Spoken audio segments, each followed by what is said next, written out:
반갑습니다. 대기업 시청자 여러분들, 그리고 코오롱 생명과학 주주님들, 이 코오롱 생명과학이 이 4주 전에, 약 4주 전에 일본 TGC 등록을 완료되면서 이 주가가 좋은 모습을 나타내는 듯 했으나 좀 현재는 아쉬운 부분이 있죠.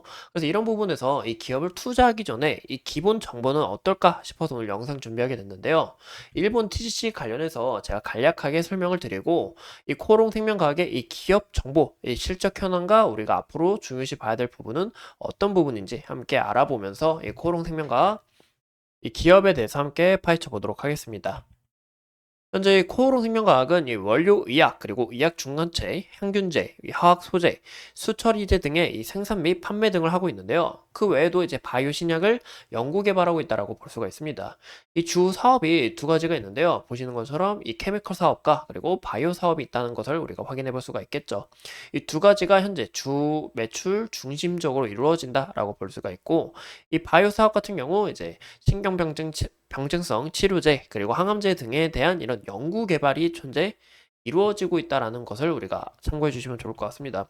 그래서 이런 부분은 이제 연구 개발 사업이고 현재 실질적인 매출은 이 케미컬 사업에서 나온다라는 것을 확인해 볼 수가 있는데요.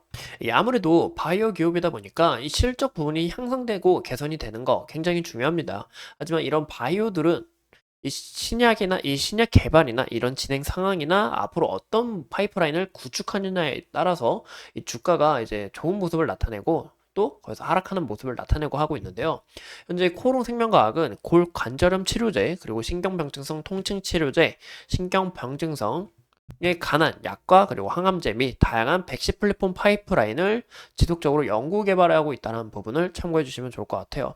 그런 부분이 있다 보니까 이 실적 부분도 어느 정도 좀 아쉬운 게 있지 않을까라고 보이고 있고, 이 무엇보다 코오롱 생명과학이 최근에 주가가 좋은 사람을 나타내 줬는데요. 그 이유가 이 코오롱 티슈진이 개발 중인 이 골 관절염 치료제 이 TGC가 일본 특허가 등록이 완료되면서 이 앞으로 성장에 대한 이런 모멘텀을 확보했다라고 볼 수가 있습니다. 이 TGC 특허 같은 경우 이제 골관절염 이 약학적 조성물 특허로 이제 일정한 크기의 세포를 이제 구성 성분으로 이제 하는 이 골관절염을 예방할 수 있고, 또는 치료용 조성물과 즉 만드는 이 조성물과 일정 크기의 세포를 얻을 수 있는 이 제조 방법에 대한 것이기 때문에 이 권리를 현재 어디서 얻었다? 바로 일본에서 얻었다라는 부분이 굉장히 크다라고 볼 수가 있겠죠. 그래서 이런 부분은 어느 정도 투자자들도 인정을 하는 부분이고, 이 부분에서 어떻게 성장할지 기대감이 크게 불러올 수 있다는 것을 참고해 주시면 좋을 것 같습니다. 그 이유가 현재 일본 같은 경우 우리가 상황을 보시면 인구 고령화가 제일 심각한 나라입니다. 2020년 기준으로 이 65세 이상 노인 비율이 28.8%나 달했어요.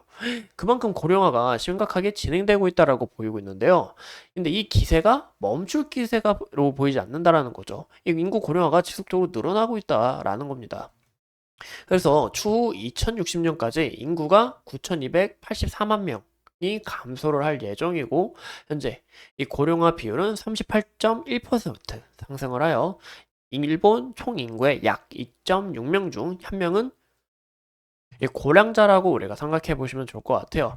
근데 이 수치가 일본에서 현재 심각한 수치인데, 이제 현재 우리나라도 뒤따라가고 있다는 거예요.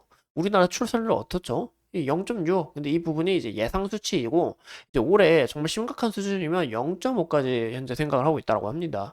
그래서 우리나라도 이 인구 고령화가 지속적으로 심화되고 있다. 현재 이 고령화로 인해서 이 골관절염에 대해 요즘 우리가 쑤시고 좀 아픈 부분이 있잖아요. 그런 부분에 대해서 이제 관심이 많은 만큼 코오롱 생명과학이 어느 정도 이 파이프라인에 대해서 크게 구축을 했다라고 보시면 좋을 것 같습니다. 무엇보다 이 파이프라인도 정말 중요하지만 실적 부분이 늘어나야 된다라고 좀 크게 우리가 이런 부분에서 성장성을 찾아볼 수가 있겠죠. 이런 실적이 늘어나고 이 재무 구조가 어떻게 개선이 되냐. 근데 현재 실적을 보시면 영업이익과 당기순이익 폭이 지속적인 적자다. 그리고 심지어 2021년, 22년 같은 경우 영업이 흑자였지만 올해 적자인 부분이 굉장히 문제라는 겁니다. 그러면 과연 어떤 이유가 있을까? 바로 현재 WS 사업이 있었어요.